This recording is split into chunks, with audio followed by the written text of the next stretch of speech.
বাংলাদেশ জাতীয়তাবাদী দলের ঢাকা মহানগর উত্তরের সদস্য সচিব মোস্তফা জামানের সাথে সৌজন্য সাক্ষাৎ করেন বাংলাদেশ জাতীয়তাবাদী মৎস্যজীবী দলের ঢাকা মহানগর উত্তরের আহ্বায়ক আমির হোসেন আমির ও সদস্য সচিব বাকি বিল্লাহ সহ ঢাকা মহানগর উত্তরের মৎস্যজীবী দলের বিভিন্ন থানার নেতৃবৃন্দ। শুক্রবার সকালে উত্তরায় সদস্য সচিব মোস্তফা জামানের নিজ কার্যালয়ের সামনে ফুল দিয়ে বরণ করে নেয়। সাক্ষাৎকার শেষে সদস্য সচিব বলেন, দলের সকল শৃঙ্খলা মেনে চলে দলকে সুসংগঠিত করার জন্য প্রতিটি কর্মীর প্রতি আহ্বান জানান।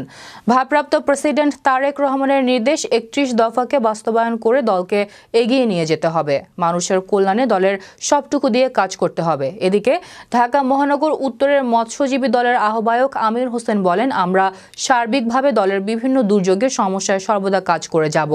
আমাদের দলের কাউকে দলের আইন শৃঙ্খলার অবনতি সৃষ্টিকারীকে দল থেকে বহিষ্কার করারও দাবি জানান।